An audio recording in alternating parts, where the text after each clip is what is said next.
Welcome to the Uncomfortable Podcast, where we transform discomfort into a healing dialogue. In a world where we often feel pressured to present only the polished aspect of our lives, this podcast serves as a sanctuary for the real, the raw, and the messy. Here we embrace the echoes that true healing begins when we dare to vocalize our struggles. Our conversations are more than just talks. They are pathways to liberation and understanding. Each episode is an invitation to our listeners to join into a journey of vulnerability and honesty. We dove into a myriad of topics, navigating through the complexities of emotions, experiences, and often unspoken challenges that shape our lives. At the Uncomfortable Podcast, we don't just scratch the surface. We dive deep, encouraging our guests and listeners alike to release and speak their truth. It's a place where laughter and tears coexist, where stories and adversities become testimonies of resilience. Join us as we find comfort in the uncomfortable and discover that speaking out is the first step to healing. This is not just a podcast, it is a movement towards embracing our inner selves, imperfections included. Tune in as we journey together, speaking our way into healing and transformation.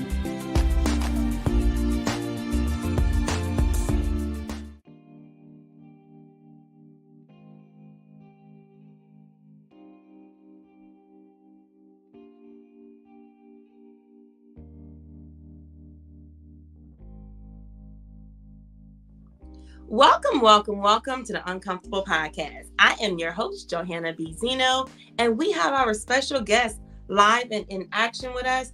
And we have, what's your name? Let's start all over. Say welcome to the Uncomfortable Podcast. I am your host, Johanna B. Zeno, and you are, say Cadence Elaine. Say hi. Say welcome. Or wait. No? That's a wave.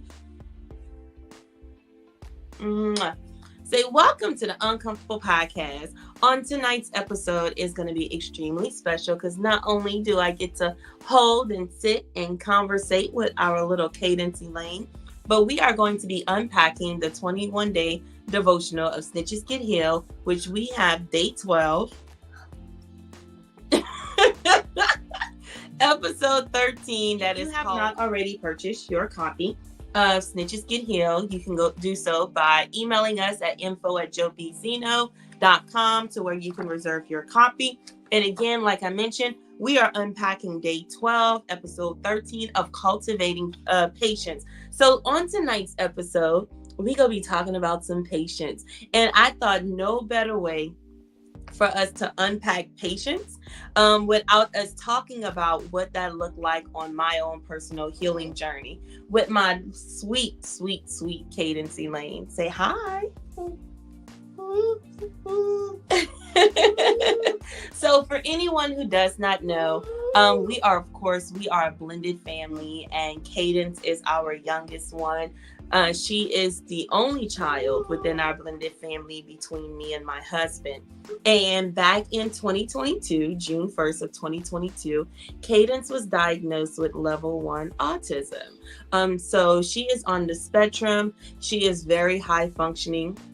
At the time that we were able to catch it, the doctor was very, very, very encouraging and very inspiring to us to let us know that if we attacked it and we handled matters in a very intentional, aggressive way, that we would be able to help Cadence with developing her cognitive skills, her verbal skills, because she was at the beginning told that she would be nonverbal, but we got our baby and she just be talking away, but she ain't talking away this time. But going through the whole process of everything, and also to keeping in mind, out of my kids that through my birth canal, I only have 3. So Cadence is the youngest. My oldest one, Shania, is 17, and my middle baby, Amaya, is 14. So going through just normal, regular pregnancies with my older 2, it was great. It was amazing. It was like, yeah, I can do this, and be a surrogate for someone out there. And then it was 10 years later that me and my husband, we welcome our sweet Cadence Elaine. And of course, us as women, our bodies go through so many different changes. Little did I know that I would experience a high risk pregnancy with being diagnosed with chronic hypertension, having to go to the doctor 2, 3. It's okay. Having to go to the doctor 2 to 3 times a week for ultrasounds, making sure to check on baby, also too with my blood work, my blood pressure, not having a pregnancy to where, having a pregnancy to where I easily could have slipped into preeclampsia. So doctors were just on top of it.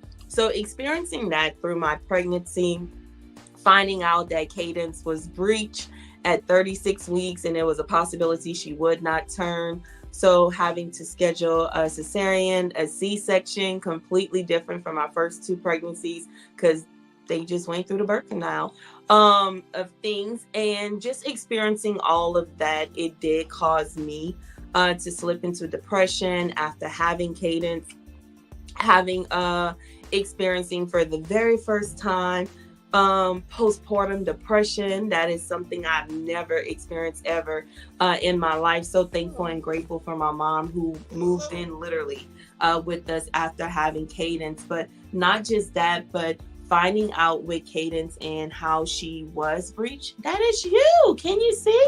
Say, hey girl. Hey girl. No, we're not gonna press it yet. That she was breached, finding out through one of her doctor visits that she had a click in her hips. So we had to go and see different specialists, keep getting x-rays to see if we would have to put our sweet girl in a cast to help with the development and formation and alignment of her hips to make sure that she'd be able to properly walk when she gets older. And then when she turned 2 years old, or going into her second year, June 1st is whenever her doctor, doing one of her visits, started to notice that she just was not doing normal things. Like making eye contact. She wasn't really saying as many words. But as a mom, you was like, she just 2 years old. So knowing that her doctor was able to catch those certain things, it then put us in position on setting up a appointment with the specialist in New Orleans. And it was June 1st of 2022 that we received the diagnosis with our sweet girl. Because her doctor was really adamant about jumping into it immediately, we literally had to stop and pause on life, meaning that what our regular routine of doing things were now implemented, going to therapy sessions multiple times a week, having to drop her off to the ABA centers for her to get her her therapy sessions in, and also to just having to sit down and do research to find out as parents and having a family, being a family now with a special needs kid, like what is it that we need to do and need to start implementing so that way we can make sure that we're showing up in the best way possible to help Cadence in her her transitions and in her development and in her learning. And needless to say, like where we currently are now with Cadence is amazing. From our girl who was just saying like different joggers of words to now to where she's telling dad when he don't want to share his sweets and treats with her that I'll go get my own. Or like the other day, what do you remember what you said to Maya the other day? You don't remember? You told Maya in the car, you say, stop touching me. Is that what you said? You did. We're not gonna press it yet. And she was like, stop touching me or turn around. So just being able to hear her say those many different things. Wait, we're not gonna press it yet. And knowing that she is constantly challenging herself on a day-to-day basis. One of the things that we really truly did not want to do is put Cadence in a position to where it would enable her to not be able to challenge herself on a day-to-day basis. So now with her being in regular school, I know, right? Aren't we excited about that? Now with her being in regular school, she's being among many of the kids who are so gifted and talented and special, just like her, formulating her relationships, not just with school but also too with church. It's one thing to where when you have a special needs kid and showing up somewhere, it sometimes as a parent it can make you a little bit um shy because it's like, you know, your kid, you understand your kid, but no one else may be able to do so, so it makes you shy, or it kind of makes you, you know, kind of really think if you are wanting to do it or not, to present her, because you're not wanting anyone, you know, to feel a certain type of way, or to feel to make them feel any different. But just the welcoming of our Cadence Elaine, the inviting, the encouragement, many people who do interact with her, some on a day-to-day base, some whenever they see her. If not, many of her social media aunties and uncles, they would never be able to tell that Cadence is on the spectrum. But one of the things that we love to do is actually share that information, because most people who have kids, I do know at the beginning of it, it can be very challenging. So we're not gonna press it yet. Hold our fingers, hold our fingers, hold our fingers, hold our fingers. Um, it can make it very challenging, to where it can make it seem as if it's really hard to accept it. But I do remember when I was pregnant, we had one of our sisters in the church. Her name was Sister Misty. And I remember her praying for me and covering me and pretty much telling me, she was like, I know what it is that you're going to have. And I see, you know, them on the rock lifting their hands, just worshiping. And it wasn't until, you know, we find out that we were having a little girl that she then was able to give me more insight and depth of exactly what she did see. And she's seen Cadence as a worshiper, and seen Cadence as a little dancer, because she is in oh, it's okay. She is in dance school and she does amazing there. So I do know when it comes to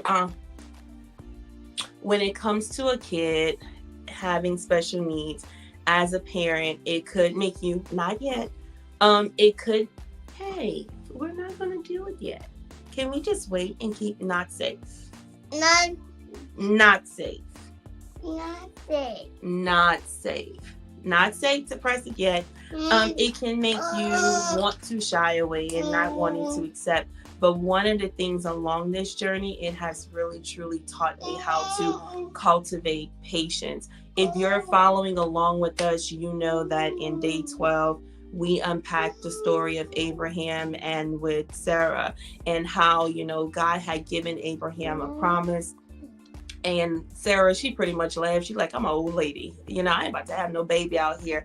But it was when they decided to take matters into their own hands that they put themselves in positions to where it could have been avoided, and they couldn't, you know, wouldn't have been to interfere in the life of others because of their impatient spirit. But being able to cultivate patience and understanding and seeing how God really truly can cover you and keep you. I know when I was going through my process with Cadence, one of the things that the scripture that used to always come to mind is, I've never seen the righteous forsaken nor a seed begging bread, or some translations will say descendants begging bread. So I just knew that if I continue to trust and press and believe in the waiting, because God was going to come through, because he is a man to where he shall not lie. He was going to come through, and just to see how things for our family has evolved with having to make adjustments and different transitions. With having a special needs kid, we all learning how to cultivate patience, but not just that, being able to see Cadence be planted and rooted in what God has for her in her life, and how she is evolving, how she is blossoming, and how she is learning every single day, and how she is just in her becoming. And I really truly believe with everything on the inside of me that there is a greater work to be done for her. No, we're not gonna press. How about not safe? Not safe. Safe? Not safe? Are you ready to finish up? But it has its different challenges in cultivating patience. Listen, patience is a virtue. It is something you definitely have to be intentional about. I really, truly believe that God will humble you enough to where you will have to develop this patience if you go do life, and mainly too if you in this healing journey. So we go keep it short and we go keep it sweet. Because our Cadence Elaine is, oh, you ready to go? Yeah. Okay, we ending it out. But I just want to come on here, encourage that sister, encourage that brother. If you are dealing with, anything in life to where you're in your waiting season, and you have been praying, you have been trusting God. We have been praying for our Cadence Elaine. We have been trusting her. This is our child among me and my husband, to where we did it the right way. We waited till we got married. All of our other kids, were in previous relationships, and we did question a little bit, like, God, why would you, wait until we get married and do it the right way for us not to be able to experience pregnancy and to, early development of kids the way how we have done it before. But how his word says is, like, his ways are not our ways. His thoughts are not our thoughts. And the plans it is that he has for us really truly is for us to prosper and for it to be of good and not of evil. So we never know what God's planning looks like. We never know what his timing looks like. We never know how he's just going to orchestrate the life of doing and being. But as we continue to press and as we continue to pray and as we continue to say, you know what, God, whatever it is that you would have for me to do, my yes, it remains, and my yes, it still remains. So that is going to conclude another week of our uncomfortable podcast conversation with our sweet Cadence Elaine and our topic of cultivating patience. Y'all better come on with the come on, huh? All right, say bye-bye. Say go out and live a comfortable, uncomfortable life. So until next time, bye. Say bye.